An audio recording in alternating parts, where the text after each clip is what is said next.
প্রতি বছরের মতো এবারও জাহাঙ্গীরনগর বিশ্ববিদ্যালয়ে হয়ে গেল পাখি মেলা। তবে অন্য বছরের তুলনায় এবছর অতিথি পাখির আগমন কম হয়েছে বলে জানান দর্শনার্থীরা।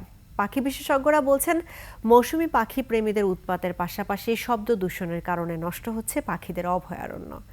সাভার প্রতিনিধি আরিফুল ইসলাম সাব্বিরের পাঠানো তথ্যচিত্রে ডেস্ক রিপোর্ট। অতিথি পাখির আগমনে মুখর জাহাঙ্গীরনগর বিশ্ববিদ্যালয়ের লেক।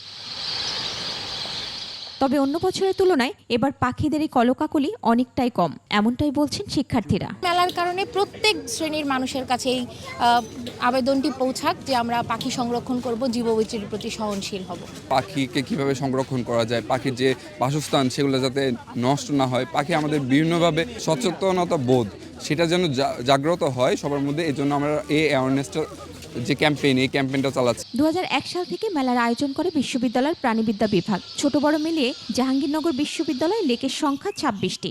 অন্যান্য বছরগুলোতে প্রায় সবকটি লেকে পাখির দেখা মিললেও এবছর মাত্র একটি লেকে পাখির আগমন ঘটেছে। শিক্ষার্থীরা জানান, শীতের দেশ থেকে অতিথি পাখি আসলেও আতশবাজি, জোরে হর্ন বাজানো সহ নানা কারণে ভয় পেয়ে অন্যত্র চলে যাচ্ছে পাখিরা। পাখিদের না আসার কারণ হচ্ছে গাছপালা কাটা। আগে জাহাঙ্গীরনগর অনেক গাছ ছিল, এখন এতটা নেই।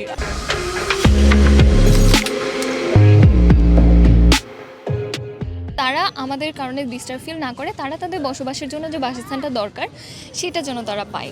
পাখিদের জন্য কোলাহলমুক্ত অভয়ারণ্যের উপর জোর দেন পাখি মেলার আহ্বায়ক, বিশ্ববিদ্যালয়ের প্রাণীবিদ্যা বিভাগের শিক্ষক। যে লেকগুলোতে পাখি বসে এই লেকগুলোর পরিবেশ ফিরিয়ে আনতে হবে। লেক যেমন সঠিক সময়ে পরিষ্কার করাটাও জরুরি, একই সাথে লেকের পাড়ে যে কোলাহল, এটাও কোলাহল মুক্ত করতে হবে। আমরা অতীতেও দেখেছি এর মধ্যে পাখি এসেছে। আমরা আশা করছি আমরা সফলভাবে উদ্যোগগুলো নিতে পারলে পাখি এবার ফিরে আসবে। পাখি রক্ষায় প্রয়োজনীয় পদক্ষেপ নেওয়ার আশ্বাস দিয়ে সবাইকে সহযোগিতা করার আহ্বান জানান উপাচার্য।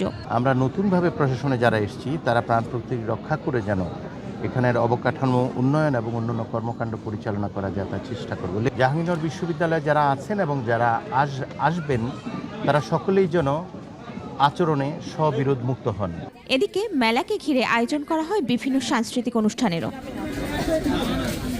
মহিমা পলি, ডেস্ক রিপোর্ট, 21 টেলিভিশন।